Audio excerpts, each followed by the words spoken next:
In 1981, Newburgh Heights, Ohio, was a gritty, industrial suburb of Cleveland. It was the kind of neighborhood where a tough environment forced kids to grow up fast. But 17-year-old Kurt Sova didn't quite fit that mold. He was a laid-back homebody who was exceptionally close with his parents. They described him as an easy kid who stayed out of trouble and always respected his 10:30 curfew. That deep parental trust is why his actions on Friday, October 23rd, were so unusual. That afternoon, Kurt skipped school, obtained alcohol, and eventually agreed to go to a Halloween party at a local duplex with his friend, Sam Carroll. Late that night, Kurt became ill from drinking. Sam took him outside for fresh air, propping him up against a chain-link fence in the front yard. Sam went back inside to grab a jacket, a trip he says took no more than 2 minutes. When he returned, Kurt had vanished. When Kurt didn't come home, his mother, Dorothy, contacted the police, only to be told she had to wait 24 hours to report him missing. Refusing to wait, she organized her own 40-person search party, beginning an independent effort to find her son, while the official investigation remained at a standstill. Dorothy began her search at the duplex where the party was held. The host, Debbie Sams, initially claimed there hadn't been a party at all. She only changed her story after Dorothy pointed out that pizza delivery drivers had confirmed multiple drop-offs at that address throughout the night.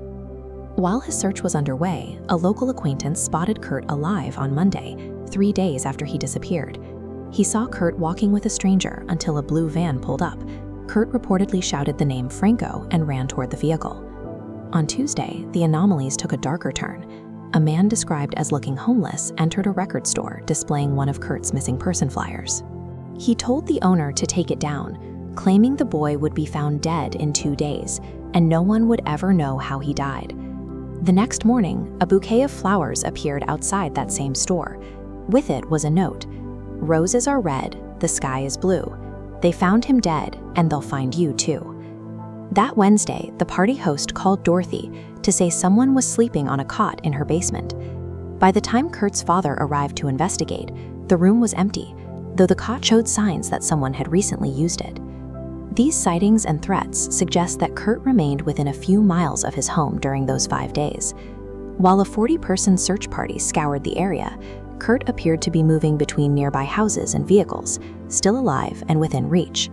Late Wednesday afternoon, teenagers discovered Kurt's body in a ravine behind the Republic Steel plant. The location was just 500 yards from the duplex where he was last seen at the party. However, the discovery didn't match the search logs. Dorothy and her team had thoroughly searched that exact section of the ravine just 1 day earlier and found nothing. The coroner's findings invalidated the police theory that Kurt died the night of the party. The autopsy revealed he had only been dead for 24 to 36 hours. This confirmed he survived for at least 3 full days after disappearing. The medical examiner found no traces of drugs in Kurt's system. His blood alcohol concentration was recorded at 0.11, a level that, while indicating intoxication, was not high enough to be lethal. Further physical evidence contradicted the terrain where he was found.